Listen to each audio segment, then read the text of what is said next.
우리가 살고 있는 이 지구상에서 가장 큰 비극과 위기가 있다면 전쟁이라고 할 수 있습니다.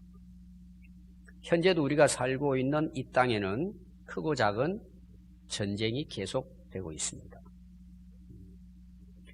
우리 인류의 역사를 보면 선한 역사 또 좋은 역사도 있겠지만 대부분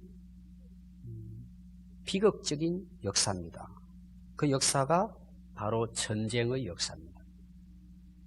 여러분들 우리나라 국사나 또 세계사 읽어보시면은 거의 대부분 내란 또 전쟁 이런 역사들이 어떤 역사의 맥을 이어가고 있습니다.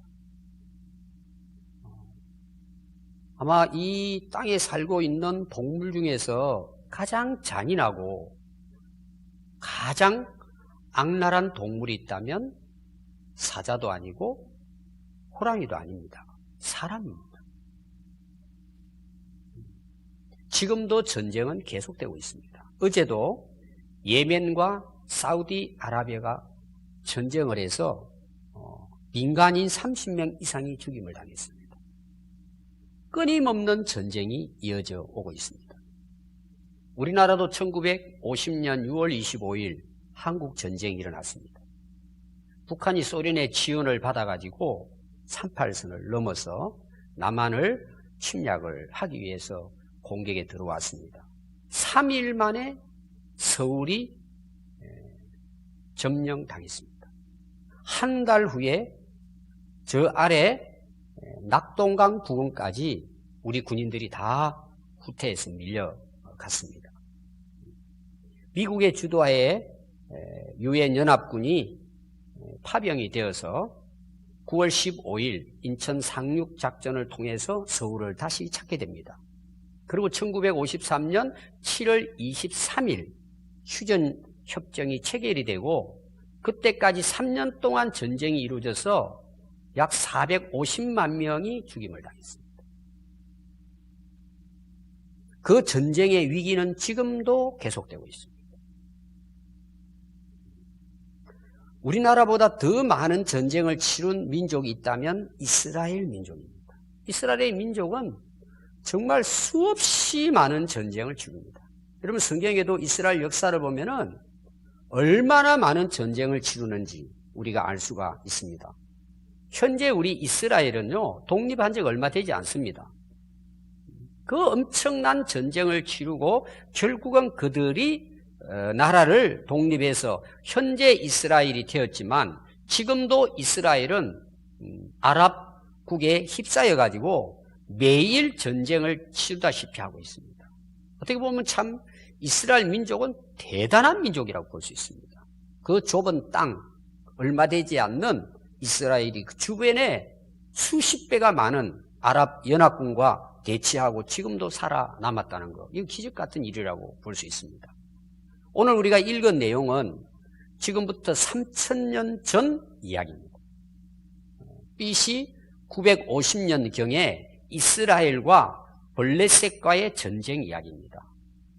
그 이스라엘과 블레셋 전쟁은 현재 이스라엘이 살고 있는 지역에서 일어난 전쟁입니다.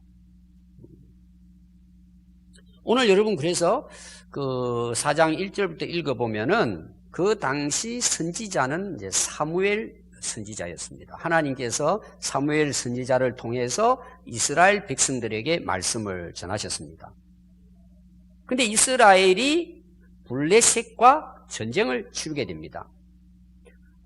이스라엘은 에벤 에실이라고 하는 지역에 진을 치고 있고 블레셋은 아벡이라고 하는 지역에 진을 치고 서로 대치 상태에 놓이게 되었습니다. 전쟁이 일어나서 싸웠습니다. 결국은 이스라엘이 패했습니다. 이스라엘의 군인이 4,000명이 사망합니다. 엄청난 피해를 입었습니다. 여러분 전쟁은 그 나라뿐만 아니고 개인에게도 위기입니다. 여러분 우리나라 전쟁이 일어났다고 생각해 보십시오. 그럼 우리가 어떨 것 같아요? 편안히 주무실 수 있겠습니까? 편안히 일할 수 있겠습니까? 여러분, 전쟁은 죽고 사느냐의 문제입니다. 전쟁은 반드시 살아남아야 합니다. 이겨야 된다는 것입니다. 근데 이스라엘 백성들은 하나님을 믿는 하나님의 백성임에도 불구하고 패했습니다. 우리 인생도 전쟁입니다. 크고 작은 전쟁들이 계속 일어납니다. 여러분, 우리 신앙생활도 마찬가지입니다. 영적 전쟁입니다. 여러분, 전쟁은 죽고 사느냐의 문제입니다. 우리는 그래서 항상 위기 가운데 살고 있다고 볼 수 있습니다. 그런데 이스라엘이 패합니다. 엄청난 비극을 맞이한 것입니다. 그래서 오늘 3절 말씀부터 보시면은요, 이스라엘 백성들이 전쟁에 지니까 장로들이 모입니다. 지도자들이죠. 그들이 모여서 도대체 하나님 백성인 우리가 왜 패했느냐는 거예요. 서로 의논을 합니다. 어떻게 해야 되냐, 이 문제를. 그들이 뭐라고 이야기하느냐 하면은, 여호와께서 어찌하여 우리에게 오늘 블레셋 사람들 앞에서 패하게 하였는가?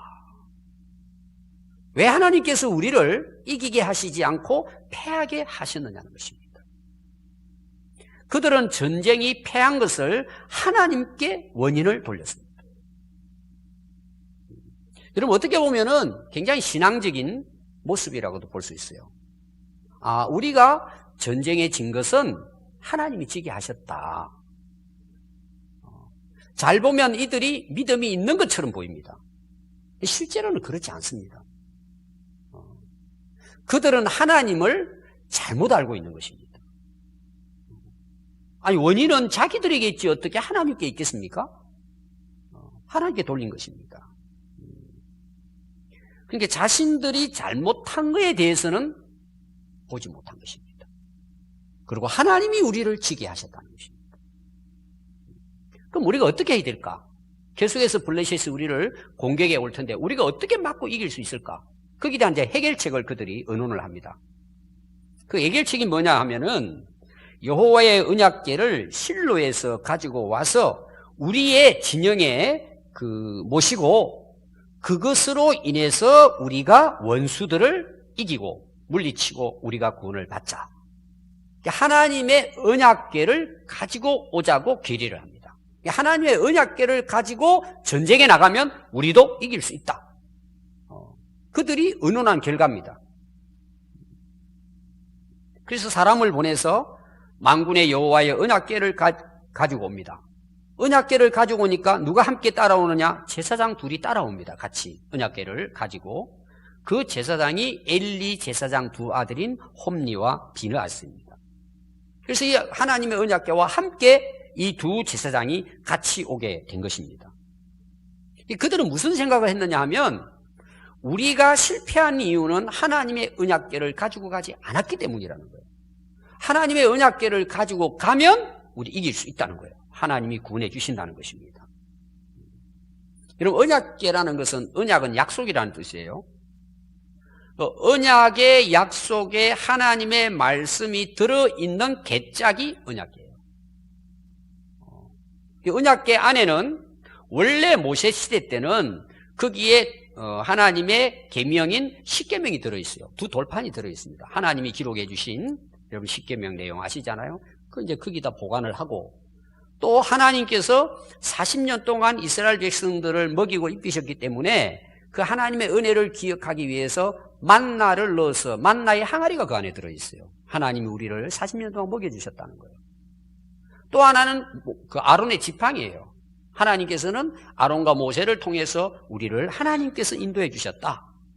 그걸 하나의 상징적으로 그 법궤 안에, 언약궤 안에 넣어두고는 하나님이 항상 그들과 함께 하신다는 것을 그들에게 상징적으로 보여준 것이 언약궤예요. 언약궤의 가장 중요한 중심은 하나님의 말씀이에요. 그런데 언약궤잖아요. 그러면 이스라엘 백성들은 어떻게 살아야 될 것 같아요? 언약궤만 가지고 있으면 될까요? 전쟁에 이 언약궤를 가지고 가면 그 언약궤가 능력이 있어서 전쟁에 이길 수 있을까요? 그들은 그렇게 생각을 한 거예요. 왜 그렇게 생각했을까요? 너무나 그들은 하나님께 대한 무지함을 갖고 있었던 거예요. 하나님을 잘 몰랐단 말이에요. 하나님을 믿는다고 하면서도 하나님에 대해서는 몰랐던 거예요. 그리고 하나님의 말씀이 왜 주어졌는지에 대한 것도 모르는 거예요. 그리고 단순히 이 언약궤를 가지고 가면은 그들은 이길 수 있다는 생각. 여러분, 언약궤는 그냥 하나님의 말씀을 담아놓은 하나의 나무 궤짝이에요. 그 이상도 그 이하가 아니에요. 근데 그들은 그 언약궤가 전쟁에서 이기게 하는 능력이 있다고 착각을 한 거예요. 여러분, 그것은 하나님이 이스라엘 백성들과 함께 한다는 상징물일 뿐이지 그 자체는 아무런 능력이 없어요. 여러분, 전쟁의 승패는 언약궤를 가지고 가느냐 안 가지고 가느냐에 있는 것이 아니고 그 언약궤의 말씀을 주신 하나님께 승패의 결정권이 있는 거예요. 하나님이 능력이시란 말이에요. 만군의 여호와 하나님께 전쟁의 승리가 달려 있다는 것입니다. 그럼 여러분, 문제는 뭘까요? 이스라엘 백성들은 하나님을 믿는다고 하고 하나님의 언약궤인 말씀을 가지고 있는데도 불구하고 그들은 하나님의 말씀을 듣지 않는 거예요. 하나님 말씀을 따르지 않는 거예요. 하나님 말씀을 무시하는 거예요. 그 자기들 생각대로 사는 거예요. 언약궤는 가지고 있는데 정말 언약궤에 하나님이 하신 말씀하고는 상관없이 살아가는 거예요. 한마디로 말하면 하나님께 등을 돌리고 사는 거예요. 하나님하고는 아무 상관없이 살아가는 거예요. 오늘 여러분 예배드리러 오셨죠? 여러분 오늘 그 주일 아침에 이 귀한 시간을 여러분들이 마련해서 정성을 다해서 오늘 여러분들이 예배드리러 예배당에 지금 앉아서 지금 설교를 듣고 있어요. 여러분 왜 오늘 예배당에 오셨어요? 여러분 왜 오셨어요? 지금 여러분 뭘 하고 계세요? 우리가 하나님께 예배드리고 있잖아요. 맞습니까? 당연한 거죠. 그럼 여러분 진짜 하나님께 예배드리고 있습니까? 자, 오늘 우리가 기도도 하고 찬양도 하고 말씀도 읽고 말씀도 듣고 이렇게 우리가 예배를 드리고 있어요. 정말 우리가 하나님께 예배를 드리고 있느냐 말이에요. 여러분들이 정말 마음이 하나님을 향해 있습니까? 정말 여러분들이 그분의 음성에 귀를 기울이고 있습니까? 여러분 예배당이 있다고 예배가 아니에요. 찬송을 부른다고 예배가 아니에요. 기도한다고 예배가 아니에요. 거기에 하나님이 빠져버리면은 그것은 껍데기예요. 아무런 의미가 없어요. 그냥 시간만 낭비하는 거예요. 왔다 사람 구경하고 가는 거예요. 여러분 우리 안에 하나님이 계시지 않는다면 모든 인생은 실패해요.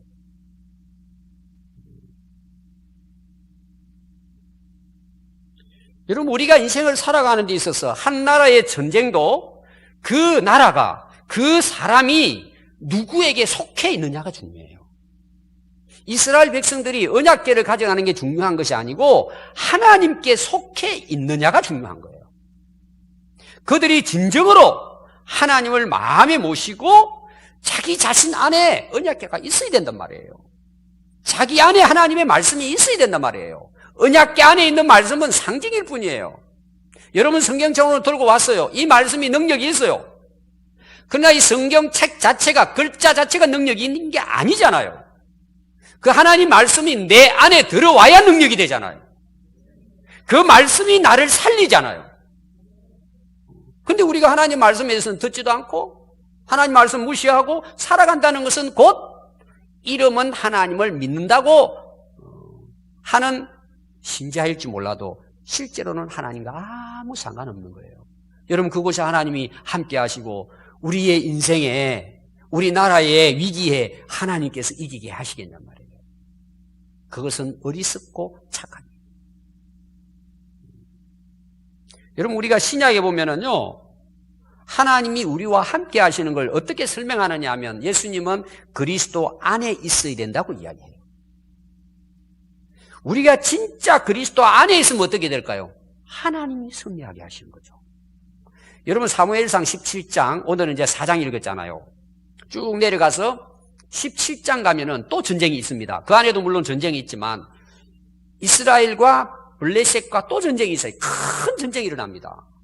근데 그때 누가 등장하느냐 하면 청년 다윗이 등장을 합니다. 형들이 지금 이스라엘이 위기를 만났어요. 전쟁을 치릅니다. 수많은 전쟁을 치렀다 그러잖아요.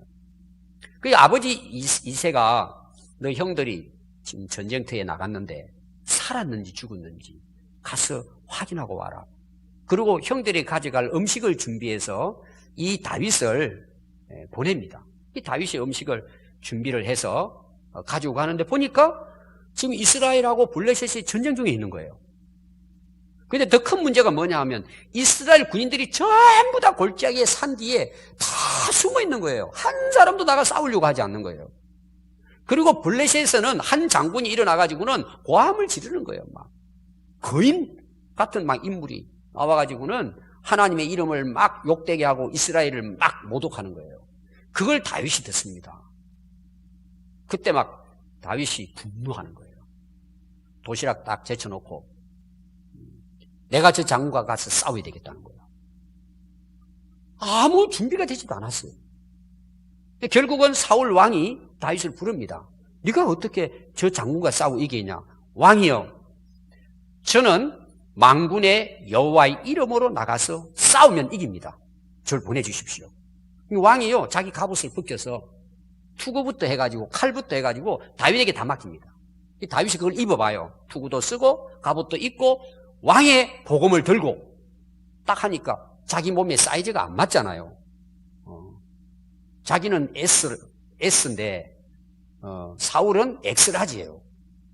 여러분 그걸 입고 가가지고 전쟁이 되겠습니까? 다 벌써 던집니다. 그러고 이야기해요. 왕이요, 제가 목동인데 저는 이 양들을 먹으려고 맹수들이 달려오면 이 물맷돌을 돌려가지고 명중을 시켜서 다 쫓아냈습니다. 제 손에 가진 이 물맷돌 가지고 가서 싸우겠습니다. 이 사실이 이게 뭐 되겠습니까? 그러면서 다윗이 이렇게 말을 해요.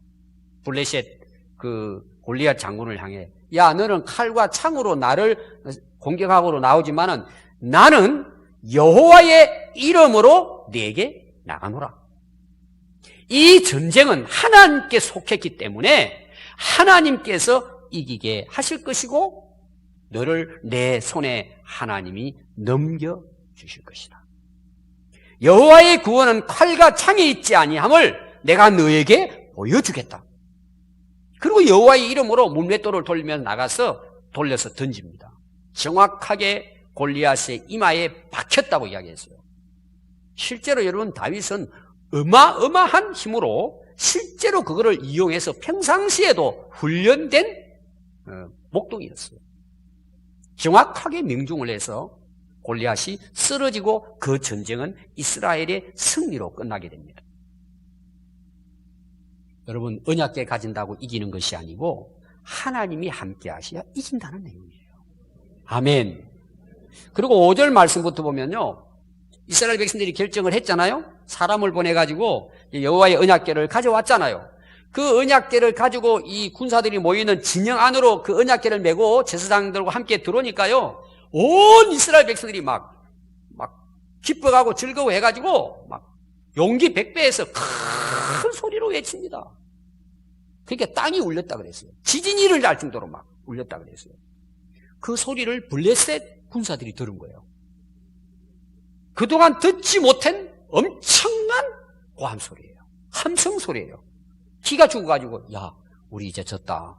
저기에 하나님의 언약궤가 들어왔다. 하나님의 신이 지금 저들과 함께했다. 옛날에 애국을 물려쳤던 신이 저들의 앞에 같이 왔다는 거예요.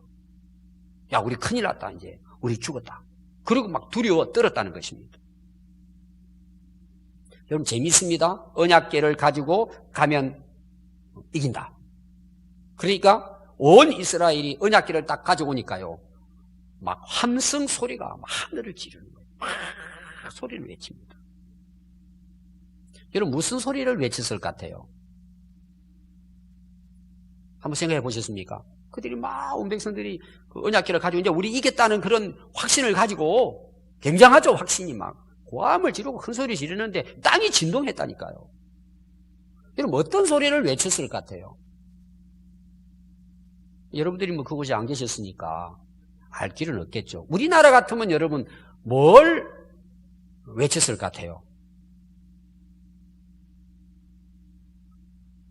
뭐 축구만 해도 나오대요. 대한민국 만세 아닙니까? 막 이스라엘 만세 했겠죠. 또 어떤 경우에 우리나라 이제 교회에서 뭐 어떤 행사를 한다든지 서로 인사할 때 고함 치면서 박수 치잖아요. 뭐라고 박수 쳐요? 할렐루야 아멘 그러잖아요. 고함 지르고 막 할렐루야 아멘. 좋은 말이죠. 그럼 여러분 한번 생각해 보세요. 고함 소리가 크다고 전쟁이 이길까요? 저도 군대 34개월 군복무 했습니다. 군가를 엄청 부릅니다, 여러분. 아침에 딱 시작부터 돌아올 때까지 군가입니다. 훈련할 때마다. 그것도 그냥 작게 하면 안 돼요. 크게 박자를 맞춰가지고, 사나이로, 여러분들 많이 부르잖아요. 굉장히 크게 부릅니다. 근데 굉장히 중요합니다. 군가가. 용기와 사기를 복돋는 거잖아요. 분위기를 벌써 이렇게. 그럼 굉장히 그런 면도 중요해요. 그럼 여러분, 소리를 커서 이길 수 있다고 한다면은, 얼마나 좋겠어요. 여러분, 이스라엘 백성들이 큰 소리 외친다고 또 상대방이 그걸 두려워한다고 전쟁이 이길까요? 여러분, 큰 소리 치는 사람이 이기는 것처럼 보이지만 결국은 다 망합니다. 여러분, 큰 소리를 이기는 게 아니에요. 요사이는 우리나라가 굉장히 좋아졌습니다. 제가 한 25년 전, 저도 이제 봉고차, 교회차 타고 다니다가 사고가 났어요. 누가 뒤에서 받은 거예요. 개인 택시가 받았어요. 내리더니 저를 향해서 얼마나 그 길거리에서 욕을 하든지, 제가 이제 목사인지는 모르겠죠. 막 그냥 막 길거리에서 쉽게 말하면은 왜 내가 가는데 네가 지나갔냐, 그러고 이제 막 욕을 하는 거예요. 자기 뒤에 있는 바퀴를 받아놓고. 그럼 제가 거기 같이 욕하고 싸워야 돼요? 여러분, 싸운다고 이기는 겁니까?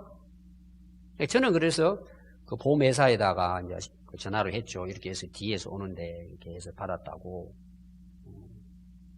오더니 결국은 저쪽에서도 오잖아요. 그 담당하는 자가 왔어요. 근데 저희 찾아오더니 목사님입니까? 그래요. 그렇다고, 죄송하다고, 모든 그 경비 이렇게 해서 다 해결해 드릴 테니까 그냥 이 선에서 했으면 좋겠습니다.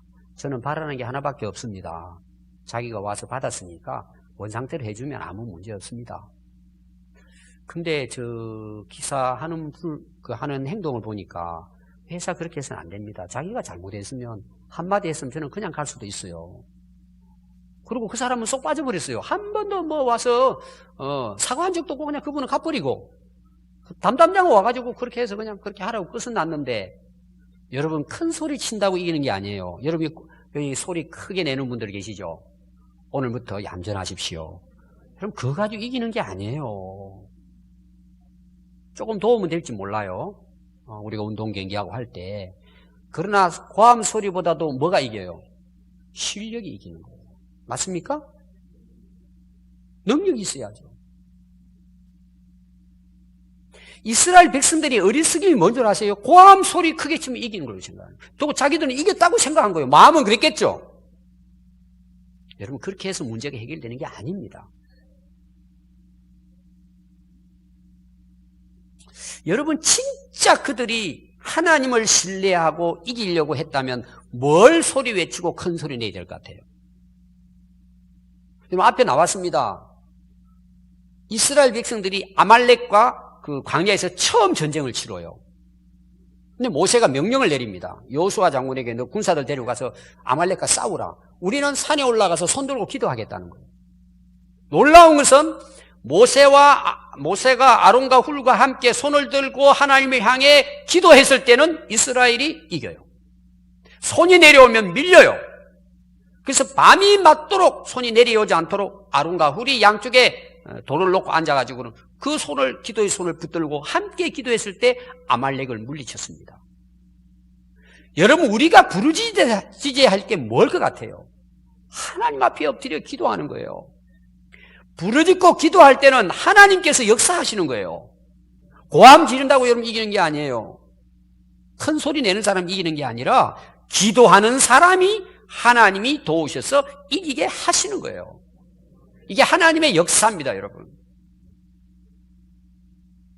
자, 그러군요. 9절부터 보면은 진짜 이스라엘이 언약궤를 들고요, 고함 지르면서 전쟁도 나갑니다.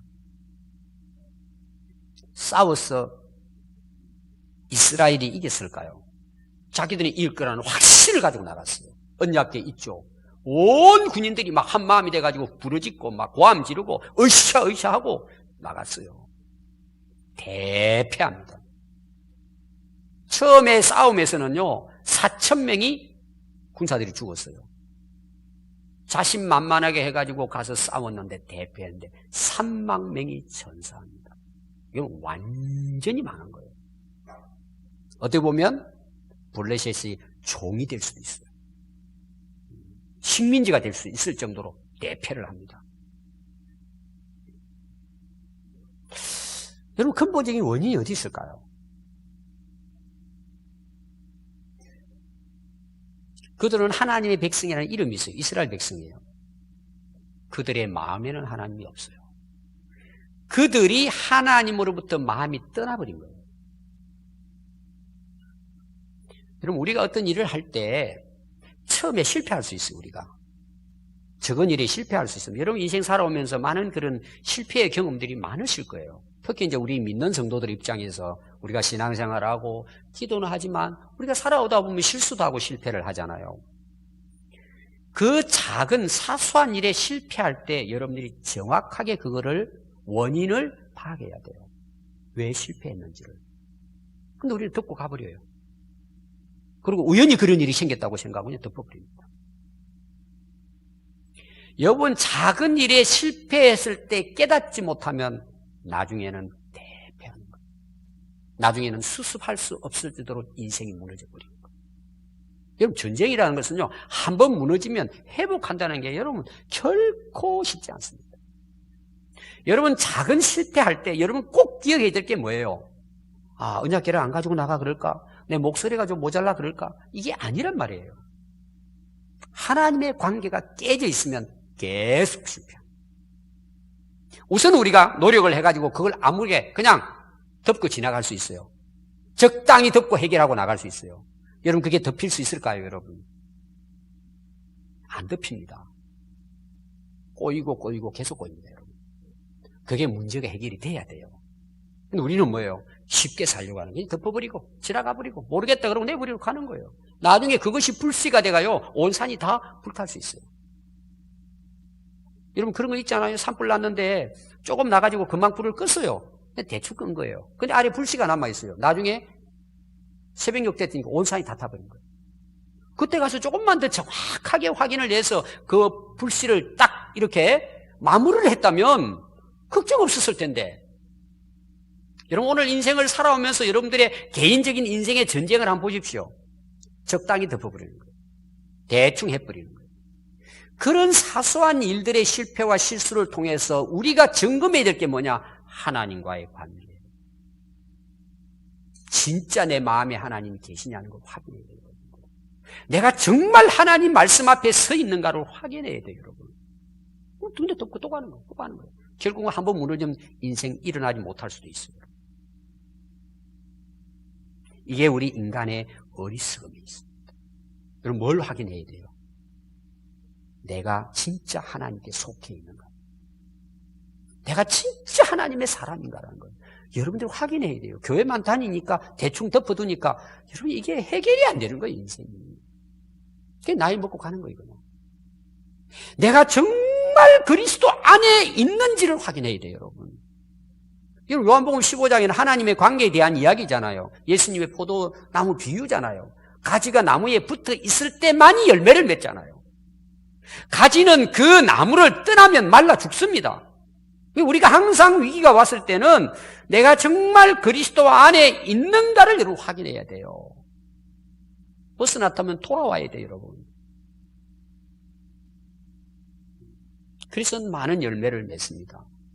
여러분, 빌립보서 4장 13절, 내게 능력 주시는 자 안에서 내가 모든 걸 할 수 있다고 사도 바울이 고백을 합니다.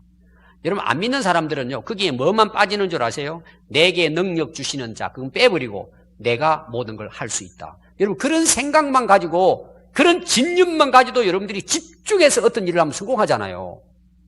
근데 사도 바울은 내게 능력 주시는 그 하나님 안에 내가 있을 때 내가 모든 걸 할 수 있다는 거예요. 그 말은 무슨 말이냐? 내가 할 수 있는 것이 아니고 그분이 내 안에 거하고 내가 그 안에 거함으로 그분의 능력으로 이긴다는 거예요. 그분이 이기게 하신다는 내용이에요. 그게 진짜 믿음의 고백이죠. 그러니까 여러분들이 항상 인생을 살아가면서 내가 그리스도 안에 있는가를 여러분들이 반드시 점검하고 오늘 점검합니다. 왜 그럴까요? 전쟁의 승패는 하나님의 손에 있기 때문입니다. 자, 3만 명만 전사자가 생긴 거로 끝난 게 아닙니다. 그 언약궤와 함께 했던 제사장 두 사람이 죽어요. 비느하스와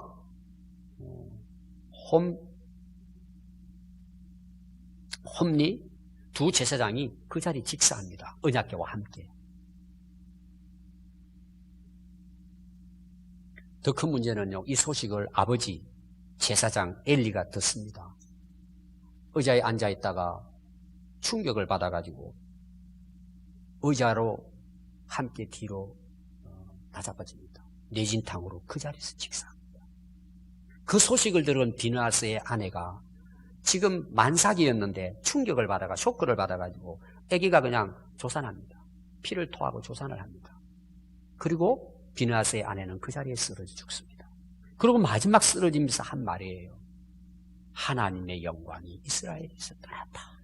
이가봇 하고 떠나버립니다. 오늘 읽은 말씀의 뒤가 연결되는 내용입니다. 나라도 망했죠? 영적인 지도자인 제사장의 집안이 다 망해버렸습니다. 희망이 없는 것입니다. 여러분, 정말 이스라엘 백성들이 전쟁에 진 구체적인 내용을 여러분들이 오늘 그 읽었던 그 말씀부터 해가지고 뒤에 연결해서도 나오지만 원인은 그 앞에 나옵니다. 2장 12절부터 나오는데요. 엘리 두 아들 제사장에 대한 이야기가 나와요. 아니, 제사장의 아들 홈리와 비느하스도 아버지를 이어서 제사장이 됐어요. 결혼까지 한 장년입니다. 행실이 나빠 여호와를 알지 못했다고 하는 거예요. 아니, 오늘로 말하면 목사예요. 목사가 설교도 하고 예배를 인도하는데 행실이 나빠요. 타락했다는 말이에요. 왜 그럴까요? 하나님을 몰라요. 자기도 하나님을 안 믿으면서 설교는 하는 거예요. 이게 이런 말이 되는 이야기입니까? 홈리와 비느하스는 그런 인물이에요. 그리고 언약궤는 또 들고 다녀요.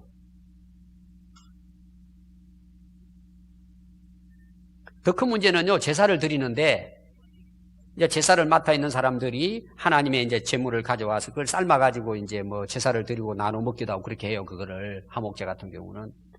근데 이 엘리가 그 엘리의 두 아들이 사람을 시켜가지고는 그 삶지 말고 가져오라는 거예요. 하나님께 드린 그 제물을. 사람들이 안 된다는 거예요. 어떻게 하나님 앞에 드리는 제물을 당신이 가로채려고 하냐? 우리 제사 다 끝마치고 난 다음에 드릴 테니 가시오 그랬더니 억지로 빼앗아 가는 거예요. 그래서 하나님 뭐라고 말씀하시느냐 하면은 이 소년들의 죄가 여호와 앞에 심히 크면 그들이 여호와의 제사를 멸시했다는 거예요. 오늘 말하면 예배를 멸시한 거죠. 무시한 거죠. 가볍게 여긴 거죠. 여러분 2장 22절에 보면 거기서 끝나지 않습니다. 이들은 회막문에서 수종드는 여인들과 동침을 했습니다. 성적 타락이에요. 제사장이. 그래서 너희의 이 악행에 대해서 아버지가 불러놓고 이야기를 합니다. 지금 백성들의 소문이 보통이 아니다. 너희가 어떻게 하나님 백성 앞에 범죄하느냐? 그들이 자기 아버지의 말을 듣지 아니하였으니 이는 여호와께서 그들을 죽이기로 뜻하셨습니다. 하나님께서요, 도저히 가망성이 없는 거예요. 그래서 하나님께서 아버지 말도 안 들어요. 백성들의 말도 안 들어요. 하나님 말도 안 들어요. 가망이 없는 거죠. 하나님이 죽이기로 뜻하셨다는 거예요. 이 두 아들을. 여러분 3장 10절에 보면은 하나님께서 사무엘 선지자를 통해서 말씀을 하십니다. 그게 이스라엘에 대한 말씀일 뿐만 아니라 이 엘리의 가정에 대한 말씀을 사무엘 선지자에게 하나님이 말씀을 하십니다. 뭐라고 말씀하시느냐 하면 그 집을 영원토록 심판하겠다 하나님께서. 그가 아는 죄악 때문이라는 거예요. 알고 있으면서 죄를 지었다는 거예요. 여러분 이게 무서운 거예요. 알아요. 이렇게 하면 안 되는 거 알아요. 근데 죄를 짓는 거예요. 그래서 그가 자기 아들들이 저주를 자청하되 금하지 않았다. 아들이 어릴 때부터 그렇게 습관적으로 죄를 짓는데 아버지가 그걸 금하지 않았어요. 그러니까 자기가 저주를 자청하게 된 거예요. 그래서 엘리의 집안의 죄악은 제물로나 예물로나 영원히 속죄함을 받지 못하리라. 그 결국은 어때요? 이스라엘의 가장 그 멸망에 패한 원인의 첫 번째 책임은 제사장에게 있다는 내용이에요. 지금 우리가 새벽기도 마지막 말라기 예언서를 우리가 지금 보고 있습니다. 하나님의 경고의 말씀이 이스라엘에게 주어지는데 첫 번째 대상이 제사장들아. 왜 하나님의 예배를 멸시하는 똑같은 내용이에요. 결국은 뭐예요? 지도자가 타락하니까 백성들마저 타락한 거예요. 왜? 제대로 가르치질 않으니까. 본을 보여주지 않으니까 백성들이 다 타락해 간 거예요. 그러고는 언약궤만 가지고 싸워서 이기겠다고 큰 소리만 치고 간 거예요. 실패할 수밖에 없는 거예요. 여러분 언약궤는 자체가 능력이 아닙니다. 그 말씀을 주신 하나님께 능력이 있는 것이지 그 언약궤를 들고 간다고 여러분 이길 수가 있겠습니까? 이 언약궤는 오늘날 성경 말씀이라고도 볼 수 있어요. 여러분 성경 말씀 들고 다닌다고 그 말씀이 나를 이기게 할까요? 그건 믿음이 아니에요. 그건 미신이에요. 여러분 영화를 보면은요 이런 영화가 있습니다. 귀신이 막 달려들잖아요. 흡혈귀가 막 달려들고 그러면은 성경책을 갖다 밀고 십자가를 갖다 대고 이런 경우가 나요. 그럼 떠나요. 그건 다 거짓말이에요, 여러분. 아니 귀신이 십자가 보고 도망갈까요? 그 여러분들 가정에 대문짝에다가 큰 십자가 걸어놓으면은 우환이 떠나가고 사단 마귀가 왔다 도망갈까요? 한번 여러분 다 배워보십시오. 여기 십자가 목걸이 하고 다니면은 사단 마귀가 근접을 못할까요? 여러분 교회당 위에는 십자가가 있습니다. 교회를 공격 못할까요? 십자가가 무서워가지고 도망갈까요? 그러면 온 것이 십자가 다 걸어야죠. 착각이에요, 여러분. 십자가는 상징일 뿐이지 십자가 자체가 능력이 아니에요. 그 십자가의 신앙을 내 가슴에 갖고 있어야죠. 내가 십자가의 사명을 가지고 십자가의 길을 살아야죠. 여러분 교회당 십자가 위에는요 피레침이 있습니다. 우리 교회는 피레침이 있을까 없을까요? 그 안에 들어있습니다. 피레침이. 땅에까지 제가 동선을 박아가지고 선 연결해가지고 연결되어 있어요. 아니 십자가 걸어놨는데 뭔 피레침을 만들어요? 여러분 십자가는 그냥 쇠붙이에요. 십자가의 능력이 있는 게 아니에요. 그 십자가를 주신 예수님께 능력이 있는 거예요. 우리가 그걸 믿는 하나의 상징일 뿐이에요. 오늘날 교회 다니고 성경책 들고 다닌다고 여러분 인생에 승리하는 게 아니에요. 그 십자가에 돌아가신 예수님을 내 마음에 모실 때 내가 죄 사함받고 구원받고 하나님의 자녀로 태어나는 거예요. 그 십자가의 신앙과 정신으로 싸웠을 때 이기는 거예요. 아멘. 여러분 많은 그 간정 중에요. 옛날에 전쟁이 일어났을 때 그 군인들이요 총을 맞았어요. 전쟁터에서. 그래서 쓰러졌어요. 그래서 살아난 거예요. 봤더니요 이 가슴에 있는 주머니에 쪽복음을 성경책 자그마한 거를 항상 포켓에 넣고 다닌 거예요. 근데 총알이 거기 딱 박힌 거예요. 그래서 살아난 거예요. 그럼 여러분 군대 갈 때 자녀들 양쪽에 바지부터 해가지고 성경책 다 집어넣으면 총알 맞아도 안 죽을까요? 그런 일이 있을 수는 있겠지만 여러분 생명이 살고 죽는 것은 하나님의 손에 있어요. 여러분, 그런 어리석은 미션을 믿으면 안 돼요. 여러분, 세계 2차 세전 말기입니다. 영국군이 독일군에게 밀렸어요. 프랑스의 작은 어촌인 터크그라고 하는 그 해변가 마을인데 영국군 33만 5천 명이 고립이 돼버린 거예요. 독일군이 포위를 해버렸어요. 도망갈 수가 없어요. 하늘에서 막 폭격기가 뜨고, 그 다음에 그 해변가에서는 막 함선이 들어오고, 그러고는 막 탱크를 몰고 그 탱크의 전면적인 공격이 시작된 거예요. 그때 영국의 의회가 모였어요. 위기인 거예요. 33만 5천 명이나 죽음 위기에 놓인 거예요.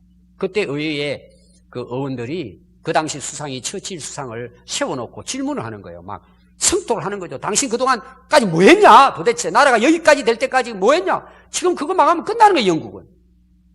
근데 처칠 수상은요, 눈을 가만히 감고 조용히 아무 말도 안 하고 있지 않는 거예요. 국회의장이 화가 나가지고 당신 지금 여기에서 졸고 있냐고 막 혼을 내는 거예요. 그랬더니 처칠 수상이 눈을 뜨면서 이런 말을 했어요. 나는 조는 게 아닙니다. 우리 33만 5천 명의 그 우리 군사들을 위해서 우리의 만군의 여호와 하나님, 우리의 인생의 주인 되시고 나라의 주인 되신 하나님께 기도하고 있었습니다. 그리고 의회가 조용해지고 처칠 수상이 제안을 합니다. 우리가 살아날 수 있는 길은 기도하는 것밖에 없습니다. 그래서 전 국민들에게 그날 하루 금식하고 하나님께 기도하기 시작했습니다. 처칠 수상은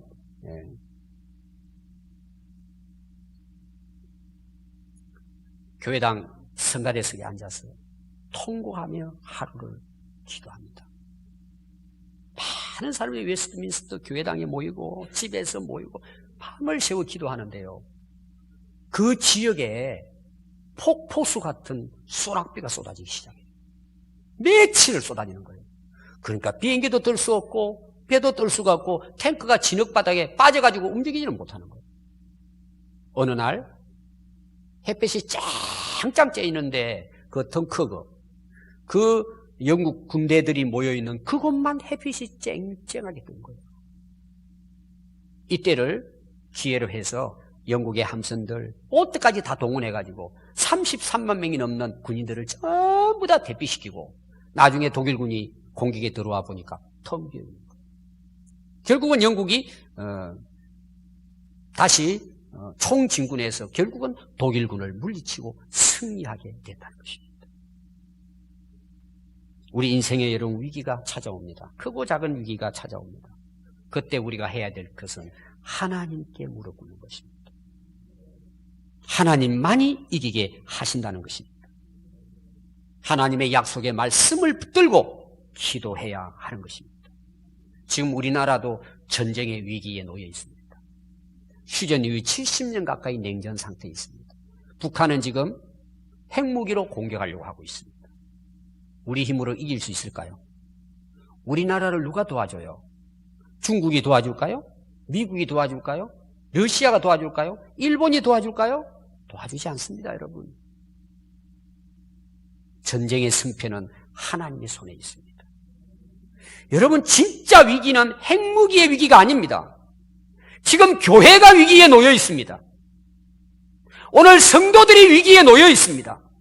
자꾸 말씀을 떠나갑니다. 기도하지 않습니다. 타락해가고 있습니다. 세속화돼가고 있습니다. 여러분, 교회가 깨어서 기도해야 나라도 살릴 수 있습니다. 교회가 하나님 말씀을 붙들고 순종하고 살아갈 때 나라도 삽니다. 나도 살고 가정도 삽니다.